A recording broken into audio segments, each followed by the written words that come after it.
भक्तजनों, माताओं, बहनों, सादर जय श्री कृष्ण। हमारे YouTube चैनल में आप सभी का बहुत बहुत स्वागत है। मैं हूं आपके साथ आचार्य धर्मेंद्र शास्त्री। सबसे पहले आपको और आपके पूरे परिवार को कार्तिक माह की बहुत बहुत शुभकामनाएं एवं बधाइयां। भगवान श्री लक्ष्मी नारायण का भरपूर आशीर्वाद आप सभी के जीवन पर सदैव बना रहे। आप सभी सुखी रहें, स्वस्थ रहें, व्यस्त रहें और मस्त रहें, निरंतर उन्नति तथा प्रगति को प्राप्त करते रहें। कार्तिक माह बड़ा ही पावन एवं पवित्र महीना माना जाता है। इस महीने को कार्तिक महीने के अलावा दामोदर मास भी कहा जाता है, क्योंकि इस महीने में भगवान श्री कृष्ण ने द्वापर युग में दामोदर लीला की थी, इसलिए इस माह को दामोदर मास कहा जाता है। भगवान नारायण का सबसे परम प्रिय यदि कोई महीना है तो वो कार्तिक का महीना है। हमारे पुराणों में तथा धर्म ग्रंथों में बताया हुआ है कि अन्य महीनों की अपेक्षा कार्तिक माह में जो भी दान किए जाएं, पुण्य किए जाएं, श्रेष्ठ कर्म किए जाएं, उनका अनंत गुना फल मनुष्य को प्राप्त होता है। अगर आपके जीवन में कोई संकट है, कष्ट है या पूर्व जन्म के बहुत सारे पाप है जिनके कारण इस जन्म में आपको सुख सुविधाएं, संपन्नता प्राप्त नहीं हो पा रही है और जीवन में घनघोर जो है अंधियारा आपको नजर आ रहा है, बहुत परेशानी से आप गुजर रहे हैं, तो आपको कार्तिक माह समाप्त होने के पहले पहले इन उपायों को अवश्य करना चाहिए, क्योंकि भगवान नारायण ने स्वयं बताया है कि कार्तिक का महीना मेरा स्वरूप है और सबसे अधिक लीलाएं यदि कोई महीने में भगवान ने की है तो वो कार्तिक के महीने में की है। द्वापर युग में प्रभु श्री कृष्ण का जब अवतरण हुआ था तो उस समय भगवान ने उखल लीला भी कार्तिक महीने में की थी, गोचारण की लीला भी कार्तिक के महीने में की थी तथा गोवर्धन पर्वत को उठाने की जो लीला थी वो भी कार्तिक के महीने में की थी। इसके अलावा अन्य कई लीलाओं को कार्तिक माह में प्रभु ने संपन्न किया है। इसी कारण से कार्तिक का महीना बड़ा ही पावन तथा पवित्र महीना माना जाता है।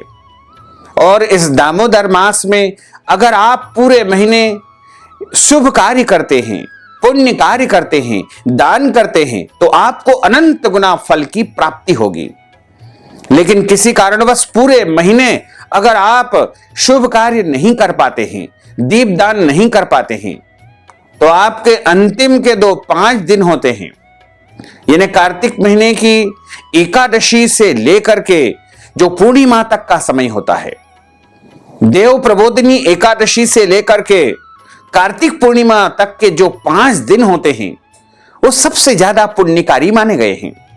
अगर आप पूरे महीने जल्दी उठ करके स्नान नहीं कर पाते हैं, कार्तिक के नियमों का पालन नहीं कर पाते हैं, कार्तिक का व्रत नहीं कर पाते हैं, तो ऐसे में अगर आप इन 5 दिनों में पुण्य करेंगे, दान करेंगे, व्रत करेंगे, तो उससे आपको पूरे कार्तिक माह का संपूर्ण पुण्य फल प्राप्त होगा और आपके जन्म जन्मांतर के पाप नष्ट हो जाएंगे तथा आपके पुण्यों का उदय होगा और आपके जीवन में जो कठिनाई आ रही है, जो संघर्ष आपको देखने को मिल रहा है, आप कार्यों को लेकर के बहुत ज्यादा परेशान हैं और आपके जीवन में जो भी समस्याएं होगी वो सब समाप्त हो जाएगी तथा जो भी आप चाहोगे, जो भी आप प्रभु से मांगोगे वह आपको प्राप्त हो जाएगा।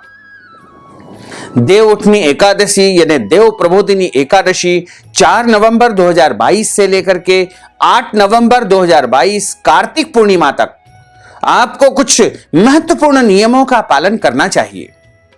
अगर आप इन 5 दिनों में ये शुभ कार्य करेंगे तो निश्चित तौर से मानिएगा कि आपको पूरे कार्तिक महीने का पूरा पूरा पुण्य मिलेगा तथा आपके कई जन्मों के, अनंत जन्मों के पाप जड़ से नष्ट हो जाएंगे तथा आपके जीवन में सुख आएगा, समृद्धि आएगी, वैभव आएगा और प्रभु की कृपा आपके ऊपर सदैव बनी रहेगी।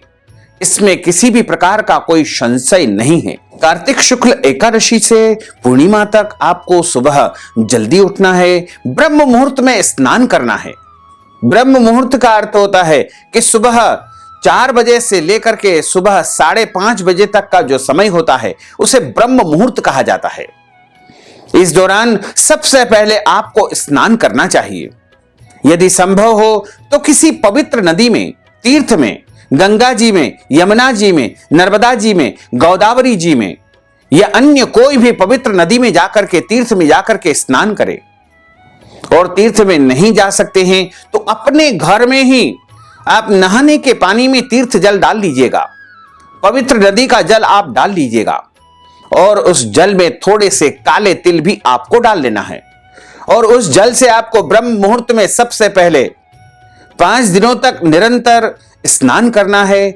और उसके बाद स्नान जैसे ही आप कर लेते हैं तो स्नान करने के बाद सबसे पहला कर्तव्य है कि आप तुलसी जी के समीप शुद्ध घी का दीपक जलाएं। यदि संभव हो तो गाय के घी का दीपक जलाएं और यदि बहुत अधिक संभव हो तो काली गाय के घी का दीपक जलाएं। और यदि ऐसा संभव नहीं है तो जो घी आपके पास उपलब्ध है उसमें थोड़ी सी हल्दी अथवा केसर आप डाल दें और उस घी का दीपक आपको तुलसी जी के समीप जलाना चाहिए। तथा अपने देव स्थान में, अपने घर के मंदिर में आपको दीपक जलाना है और तुलसी माता का पूजन करना है। तुलसी माता के ऊपर एक चुनरी आप अवश्य ओढ़ाएं। तथा आपको कार्तिक महीने में प्रत्येक दिन गौ माता की पूजा करना है, गौ माता की सेवा करना है, क्योंकि गौ माता के अंदर समस्त देवी देवताओं का निवास माना गया है। और कार्तिक के अंतिम के जो 5 दिन होते हैं उस 5 दिनों में प्रत्येक दिन आपको सूर्य भगवान को जल अवश्य अर्पित करना चाहिए, क्योंकि कार्तिक के महीने में अगर आप इन 5 दिनों में सूर्य देवता को जल चढ़ा देंगे तो निश्चित तौर से आपको पूरे महीने सूर्य भगवान को जल अर्पित करने का पुण्य फल प्राप्त हो सकेगा। इसी के साथ कार्तिक के जो अंतिम के 5 दिन होते हैं उन 5 दिनों में प्रत्येक दिन आपको ब्राह्मण को अपने घर बुला करके भोजन करवाना चाहिए। अगर भोजन नहीं करवा सकते हैं तो इस निमित्त आप आटा, दाल, चावल या सीधा सामग्री भी ब्राह्मण को दान कर सकते हैं। और यदि ऐसा नहीं कर सकते हैं तो आप नगद राशि भी ब्राह्मण को भोजन के निमित्त प्रदान कर देंगे तो आपको ब्राह्मण भोजन का पुण्य फल प्राप्त हो जाएगा। और अगर आप पूरे 5 दिन नहीं कर पाते हैं तो अंतिम दिन यानी पूर्णिमा के दिन भी अगर 5 ब्राह्मणों को भोजन करवा देंगे या 5 ब्राह्मण के निमित्त आटा, दाल, चावल, सीधा सामग्री दान कर देंगे या फिर नगद राशि आप प्रदान कर देंगे तो आपको 5 ब्राह्मण का 5 दिनों का भोजन करवाने का पूरा पूरा पुण्य लाभ प्राप्त हो सकेगा। और कार्तिक के इन 5 दिनों में सुबह तथा शाम के समय सूर्यास्त के बाद तुलसी जी के समीप एक शुद्ध घी का दीपक अवश्य जलाना चाहिए। और इन 5 दिनों तक यदि संभव हो तो आपको व्रत करना चाहिए, निराहार व्रत करें, एक समय फलाहार करके व्रत करें। और यदि ऐसा नहीं कर पाते हैं तो आप एक समय भोजन करके भी व्रत कर सकते हैं। और यदि आप ऐसा संभव नहीं हो पाता है तो 2 समय भोजन करें, लेकिन भोजन में आपको लहसुन, प्याज, मांस, मदिरा और अभक्ष्य भक्षण का परित्याग करना चाहिए। यानी दोनों समय शुद्ध और सात्विक भोजन करें और यथासंभव प्रयास करें कि इन 5 दिनों तक आप ब्रह्मचर्य व्रत का पालन करें तथा इन 5 दिनों तक भूमि पर शयन करें। पृथ्वी पर हल्का आसन बिछा करके या कंबल बिछा करके या कोई भी चादर बिछा करके या फिर अन्य कोई भी आसन लगा करके उसके ऊपर आपको पृथ्वी पर शयन करना चाहिए। तथा इन 5 दिनों तक आपको झूठ नहीं बोलना है, क्रोध नहीं करना है, वाद विवाद बिल्कुल नहीं करना है। और इन 5 दिनों तक आपको चींटियों को शक्कर और आटा डालना चाहिए। इसके आपके जीवन के जो है समस्त कष्ट और संकट समाप्त हो जाएंगे। तथा मछलियों को आटे की गोलियां बना करके आपको डालना चाहिए। और इन 5 दिनों तक आपको शास्त्रों का पठन पाठन करना है, गीता पाठ करना है, भागवत जी का श्रवण करना है या फिर पाठ करना है, कार्तिक की कथाओं का श्रवण करना चाहिए। या फिर आप चाहें तो श्री विष्णु सहस्त्रनाम, श्री गोपाल सहस्त्रनाम का पाठ करें या ब्राह्मण से करवाएं। और इन 5 दिनों तक आपको देवी देवताओं की, साधु संतों की, ब्राह्मणों की, पूज्य पुरुषों की निंदा स्तुति बिल्कुल नहीं करना चाहिए। और इन 5 दिनों तक आपको भगवान का अधिक से अधिक भजन करना चाहिए, कीर्तन करना चाहिए, प्रभु का स्मरण करना चाहिए। और दान की बड़ी महिमा हमारे धर्म ग्रंथों तथा पुराणों में बताई हुई है।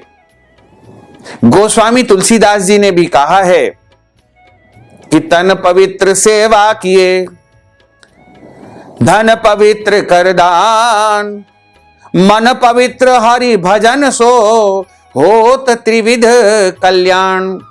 तन की पवित्रता, हम जब सेवा करते हैं, कोई प्रभु की सेवा करते हैं, मंदिर में झाड़ू लगाते हैं, उससे हमारा शरीर पवित्र होता है। तन पवित्र सेवा किए, धन पवित्र कर दान। और जब हम धन का दान करते हैं तो हमारा धन शुद्ध होता है, पवित्र होता है। तो अगर आप अपने धन को पवित्र करना चाहते हैं, शुद्ध करना चाहते हैं, तो आपको धन का दान अवश्य करना चाहिए। धन का दान करने से आपका धन पवित्र हो जाएगा, क्योंकि हम न जाने कहां कहां से कौन सा धन लेकर के अपने घर में आते हैं और उसका उपयोग अपने लिए करते हैं। पता नहीं कौन सा धन हमें प्राप्त हुआ है, किस प्रकार के व्यक्ति का धन हमें प्राप्त हुआ है, क्योंकि जैसा धन से आप अन्न लेकर आओगे और उस अन्न को खाओगे, वैसा ही मन आपका हो जाएगा। इसलिए जब आप धन का दान करके उसको पवित्र कर लेंगे, तब आपका धन पवित्र हो जाएगा। तो कार्तिक के महीने में जो दान आप करेंगे उसका अनंत गुना फल आपको प्राप्त होगा। और कार्तिक के महीने में मंदिर में दान पुण्य करना चाहिए, मंदिर में जाकर के सेवा करना चाहिए, भगवान का अधिक से अधिक भजन करना चाहिए, कीर्तन करना चाहिए। तथा तुलसी जी के समीप आपको प्रतिदिन दीपक जलाना है। और आंवले के पेड़ के समीप भी आप दीपक जलाएं। आंवले को साक्षात नारायण का स्वरूप माना जाता है। केल के वृक्ष के समीप भी आप दीपक जला सकते हैं, पीपल के पेड़ के समीप आप दीपक जला सकते हैं, या बड़ के पेड़ के समीप आप दीपक जला सकते हैं, या आकाश दीपक, खुले मैदान में जब आप दीप दान करेंगे तो उसे आकाश दीपक कहा जाता है। और इसी तरह यदि आप निर्जल वन, पहाड़ पर यदि जाकर के दीपक का दान करेंगे तो वह भी उत्तम दीप दान आपके लिए हो जाएगा और आपको कार्तिक का संपूर्ण पुण्य फल प्राप्त हो सकेगा। तथा नित्य प्रति प्रभु की आरती उतारे, उनकी पूजा करे, उनकी सेवा करे और अधिक से अधिक परोपकारी कार्य आपको इन 5 दिनों के दौरान करना चाहिए। अगर आप कार्तिक के अंतिम 5 दिनों में स्नान करते हैं, शुद्ध भोजन करते हैं, व्रत करते हैं और सभी नियमों का पालन करते हैं, तो निश्चित मानिएगा कि पूरे कार्तिक के महीने का पूरा पूरा पुण्य आपको प्राप्त हो सकेगा। और दीपदान के लिए हमारे धर्म ग्रंथों और पुराणों में लिखा हुआ है कि दीपदान जब हम करते हैं तो मानसिक रूप से आप संकल्प कर सकते हैं, या आप चाहें तो संकल्प बोलकर भी आप दीपदान कर सकते हैं।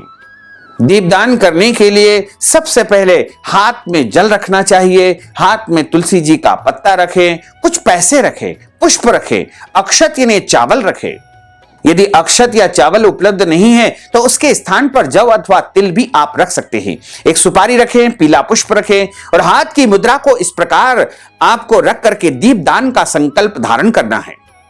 आप हाथ में ये सब वस्तुएं रख करके 3 बार विष्णुवे नमः, ओम विष्णुवे नमः, ओम विष्णुवे नमः, ओम तिथिर्विष्णु स्थावारो नक्षत्रम विष्णुरेव च योगश्च करणं विष्णु सर्वं विष्णुमयं जगत, ओम विष्णुर्विष्णुर्विष्णु श्रीमद्भगवतो महापुरुषस्य विष्णोर आज्ञः प्रवर्तमानस्य अद्य श्री ब्रह्मणोन्हे द्वितीय प्रार्धे श्री श्वेतवारः कल्पे वैवस्वतमन्वन्त्रे अष्टाविंशतितमे कलियुगे कलिप्रथम चरणे भूर्लोके भारतवर्षे भरतखंडे जम्बूद्वीपे आर्यावर्तान्तर्गत ब्रह्मवर्तैक देशे अवंतिकायां विशाला क्षेत्रे मध्य प्रदेशे भोपाल मंडलांतर्गते भोपाल नाम्नि नगरे ही संवत 2079 मासा नाम मासे पुण्य पवित्र मासे कार्तिक मासे ही आप जिस तिथि या जिस दिन दीपदान करना चाहते हैं उसका उच्चारण कर लीजिएगा।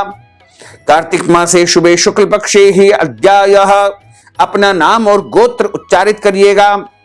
श्रुति स्मृति पुराणोक्त वैदोक्त फल प्राप्त्यर्थम संकल्पित कामना संसिद्ध्यर्थम लोके सभायाम राज्यद्वारे व्यापारे कृषि कार्ये सेवा कार्ये यश विजय लाभादि प्राप्त्यर्थम यह जन्मनि जन्मांतरे वा सकल दुर्तोपशमनार्थम 10 विधि लक्ष्मी प्राप्त्यर्थम बहुविध लक्ष्मी प्राप्त्यर्थम सर्व विधि लक्ष्मी प्राप्त्यर्थम अप्राप्त लक्ष्मी प्राप्त्यर्थम प्राप्त लक्ष्मौ चिरकाल संरक्षणार्थम समस्त पाप दोष क्षयार्थम अद्य दिवसे कार्तिक मासस्य संपूर्ण पुण्य फल प्राप्त्यर्थम दीपदानम कर्माहम करिष्ये। इसके बाद दीपक आप प्रज्वलित करके और चारों तरफ जल आपको घुमा देना चाहिए। दीपदान के लिए आपको एक मिट्टी का दीपक या आटे का दीपक लगाना है, उसमें शुद्ध घी आपको डालना है और रुई की बत्ती बना करके गोल बत्ती उसमें लगाना है। एक दीपक जला लीजिए और उस दीपक से आपको सभी दीपक जला लेना चाहिए। और इस प्रकार आप यदि दीपक दान करते हैं तो दीपक के नीचे कुछ भी अक्षत या तिल या पत्ता अवश्य रखना चाहिए। कभी भी सीधे सीधे दीपक को पृथ्वी पर बिल्कुल नहीं रखना चाहिए। और नदी में या तालाब में जलाशय में वहां पर यदि दीप दान करते हैं तो किसी भी पत्ते के ऊपर आटे का दीपक बना करके आपको नदी में या तालाब में दीप दान करना चाहिए। इस प्रकार से अगर आप कार्तिक के महीने में दीप दान करेंगे और कार्तिक के महीने में यदि आप भगवान नारायण को 1 लाख तुलसी जी के पत्ते अर्पण करेंगे तो महान पुण्य फल की आपको प्राप्ति होगी। इसके अलावा इस महीने में आंवला दीप दान भी किया जाता है। एक सिक्का रख करके उसके ऊपर एक आंवला रखा जाता है और आंवले के ऊपर गोल फुलबत्ती लगा करके शुद्ध घी का जो है वहां पर डाल करके एक दीपक का प्रज्वलित किया जाता है। तो आंवला दीपदान 5, 7 या 11 की मात्रा में आप करेंगे तो आपको अक्षय और अनंत गुना पुण्य फल की प्राप्ति होगी।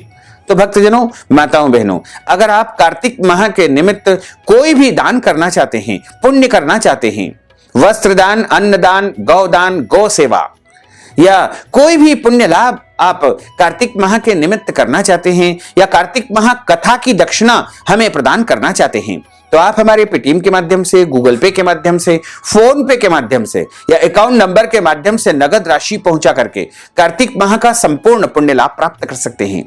साथ ही आपसे अनुरोध है कि हमारे इस ज्ञानवर्धक वीडियो को अधिक से अधिक लोगों को शेयर करिएगा, लाइक करिएगा, कमेंट करिएगा और यदि अभी तक आपने सब्सक्राइब नहीं किया है तो अभी और इसी समय सब्सक्राइब अवश्य कर लीजिए। आपको और आपके पूरे परिवार को सादर जय श्री कृष्ण, सादर धन्यवाद।